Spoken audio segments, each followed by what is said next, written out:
Sejauh ini khusus yang core-nya SMA 4 Bandung ini adalah lebih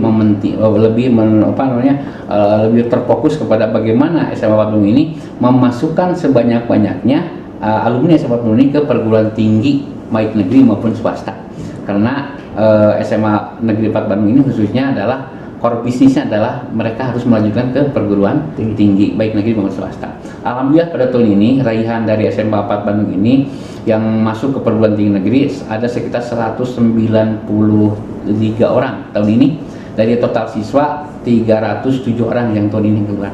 Secara grafik tingkat Kota Bandung untuk yang 2 jalur SNPTN kita menempati peringkat ke-10 besar, menjadi sekolah yang paling banyak memasukkan siswanya alumninya ke perguruan tinggi negeri. Sedangkan dari SBMPTN kita menempati peringkat ke-7 sekota Bandung sebagai sekolah yang paling banyak juga memasukkan siswa melalui jalur SBMPTN ke perguruan tinggi negeri.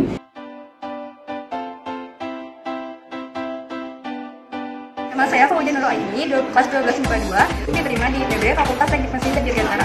Nama saya Jihan Aulia, diterima di Institut Teknologi Bandung, Sekolah Teknik Elektronik dan Informatika. Saya Uliat Parakan, diterima di jurusan Agroteknologi Universitas Teknologi, kelas 12 IPS 2, diterima di Universitas Pendidikan Indonesia, jurusan Ilmu Ekonomi dan Manajemen. Nama saya Karin Dalsari, saya kelas 12 IPS 2. Alhamdulillah saya diterima di SBM ITB, Sekolah Bisnis dan Manajemen. Muhammad Alif Rahmat dari kelas 12 IPA 5, diterima di ITB jurusan Ekonomi Syariah. Artianja, kelas 12 IPA 2, Semarang Bandung, diterima di Fakultas Teknik Mesin Dirgantara. Saya Ria Aditya, kelas 12 IPA 2, alhamdulillah diterima di Universitas Pajajaran jurusan Agribisnis. Yani Hartono, dari kelas 12 IPA 3, saya diterima di Universitas Pajajaran, Fakultas Farmasi. 12 IPA 3, SMA Negeri 5 di Institut Teknologi Bandung, Fakultas Sekolah Ilmu Teknologi Kreatif Program Studi. Atau Sadi Hasyifa, saya dari kelas 12 IPA 2, saya diterima di ITB jurusan Sekolah Ilmu Teknologi Program Mawati dari kelas 12 IPS 3, SMA diterima di jurusan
Kan kita udah ngobrol ya sama Bapak Kepala Sekolahnya yang menjabarkan seluruh yang akan direncanakan di sekolah SMA 4 ini. Dan sekarang kita berada di sisi saya langsung ada ibu dari siswa SMA 4 ini. Apa kabar Ibu? Alhamdulillah. Bu, kalau untuk program-program kesiswaan sendiri seperti apa? Kalau kita bicara program kesiswaan banyak sekali ya, tapi belum ada kendala. Sekarang banyak ke cancel sih sebetulnya, tapi kita siasati gimana caranya yang bisa diimplementasikan di semester ini. Banyak program kami, program-program unggulan itu seperti mungkin bisa saya uraikan ya, program-program unggulan di kami itu punya program-program unggulan itu seperti ada istilah pekan kreativitas semester ganjil yang biasa disebut dengan pancake. Itu di bulan bahasa biasanya di bulan Oktober. Nah itu bentuk kegiatannya kita menjaring database prestasi siswa baik akademik atau non akademik, sehingga SMA 4 ketika dibutuhkan lomba di tingkat kota misalnya provinsi atau nasional, kita tinggal mengambil apakah itu OSN, FL2SN atau misalnya bahasa Indonesia atau dari MGMP bahasa Sunda, itu tinggal ngambil. Itu program di semester ganjil. Kemudian program unggulan kita di semester genap itu dalam bentuk festival budaya. Nah, festival budaya itu berbeda dengan pancake. Kalau pancake itu bentuk kreativitas siswa tapi menjaring potensi. Jadi rekrutmen prestasi. Tapi kalau tujuan utamanya ya untuk meningkatkan minat bakat peserta didik ya. Tapi kalau di semester genap festival budaya kita lebih kepada apresiasi siswa. Apresiasi siswa, seni siswa, artinya kita kan makin miris sekali sekarang dengan budaya lokal ya. Nah di SMA 4 nggak musim pensi-pensi. Kalau di kami membuat kemasan seperti itu, gimana caranya mengajak anak-anak kami untuk apa istilahnya bisa mengapresiasi, mengenal apa artinya mencintai budayanya sendiri. Bahkan kami membuat festival budaya itu Nusantara, artinya kita menjelajah ke setiap daerah gitu ya, tidak hanya budaya Sunda tapi kita berkeliling setiap tahun itu berubah-ubah. Itu yang kedua. Yang ketiga, kita ada festival Gifari. Gifari itu nama masjid kita, Al Gifari, di mana di situ terangkum berbagai kegiatan keagamaan. Sengaja kami menentukan momennya itu di tanggal 14 Februari. Itu kadang-kadang salah arti ya. Kadang-kadang ada masyarakat menganggap, loh kok di SMA 4 sih Valentine tuh kok dirayain gitu. Padahal di kami itu justru mengajak gimana caranya mengalihkan perhatian siswa ketika mereka menganggap ya kalau kita sebagai muslim kan yang namanya kasih sayang itu setiap saat ya, tidak di momen 14 Februari. Nah, kami mengajak remaja kan kalau dibiarkan makin parah ya sekarang ya. Nggak cuma kirim-kirim coklat, wah identitasnya udah kemana-mana.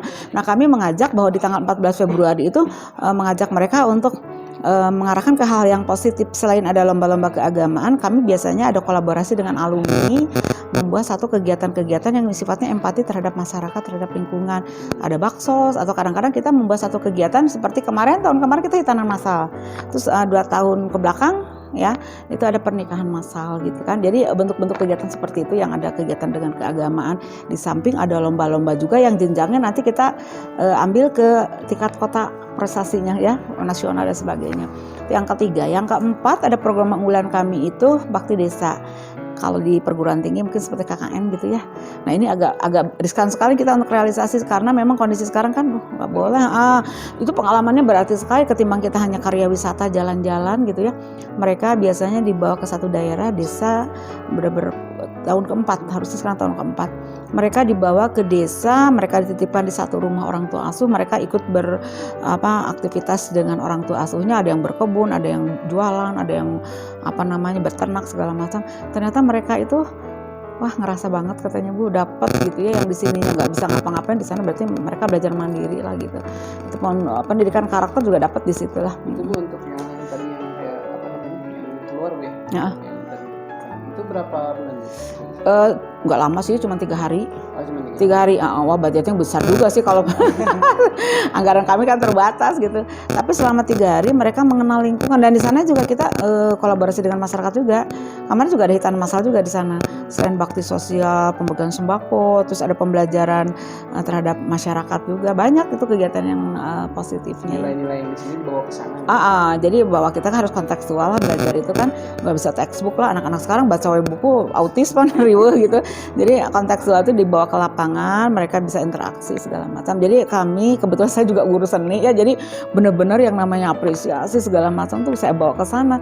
Kan anak-anak sekarang kadang-kadang hanya bisa menyalahkan anak-anak sekarang kok nakal gitu ya, anak-anak sekarang kok nggak care, padahal mereka nggak punya mainan. Kalau kita arahin dengan mainan sesuatu yang positif, kayaknya mereka nggak ugal-ugalan, kan mereka lebih bergengsi anak geng lah ketimbang dulu kan kita senangnya di OSIS, di ekskul senang.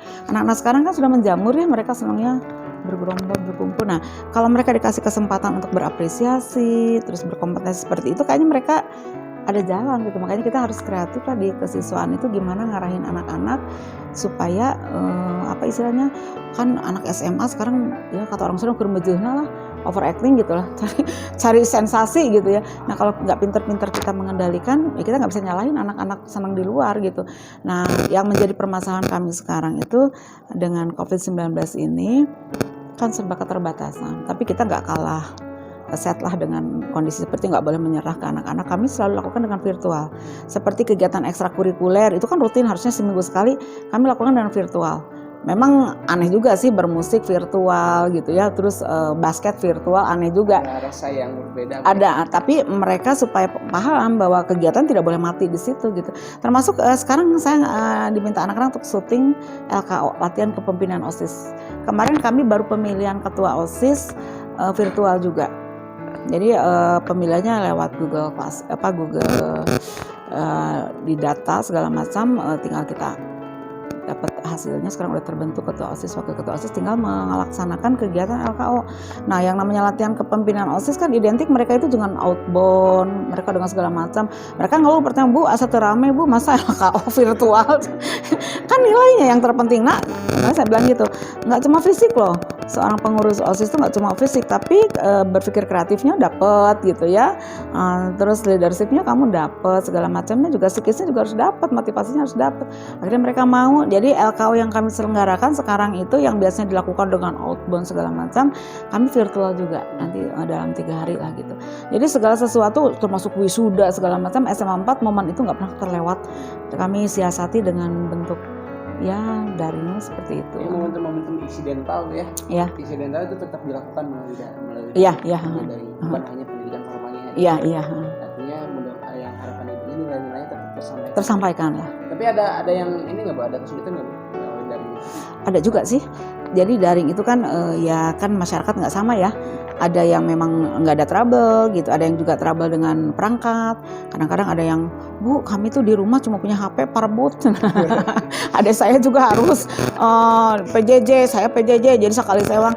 Jadi emang kondisinya saya aja ngajar, ada anak yang kok nggak masuk gitu. Kita nggak usah dulu negative thinking sih. Sekarang harus cari tahu.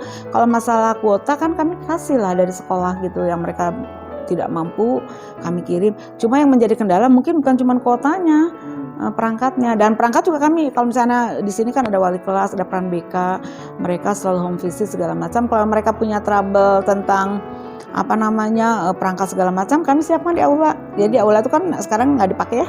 Jadi itu mungkin bisa dilihat nanti ada tim teknisi di sana, ada khusus yang membantu PJJ. Nah di situ anak-anak yang memang mengalami kesulitan, tidak punya laptop, tidak punya komputer atau tidak ada HP, kami undang ke sini. Datang ke sini, asal tinggal komunikasi dengan kami. Kita ambil istilahnya jaga inilah berapa kuota sehari gitu ya. Atau kalau penuh di sini bisa di labcom gitu. Itu kendalanya itu aja sih. Kalau ya otomatis agak sedikit tidak maksimal sih.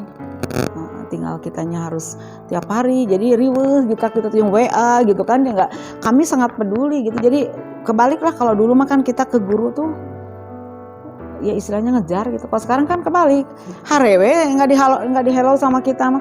Saya selalu intens lah ke anak-anak, WA pinuh GHP pinuh guru. Nah ini belum gitu. Kami kayaknya di SMA 4 mah semangat guru-gurunya, alhamdulillah lah gitu. Kalau menurut Bu, metode pembelajarannya sendiri, pelaksanaannya seperti apa Bu? Pembelajarannya apakah di jam tertentu mereka harus hadir, ada kelas? Oh gitu. Di kami ada jadwal sehari itu rata-rata 3 mata pelajaran di jadwal. Kalau kemarin per MGP, sekarang kan katanya di Bandung juga udah makin naik ya, Jakarta apalagi, sehingga kebijakan dari Bapak Kepala Sekolah sekarang agak diatur. Ya idealnya mah katanya yang di atas 50 harus WFA. Saya mah nggak bisa ternyata, masih 17 tahun kayaknya.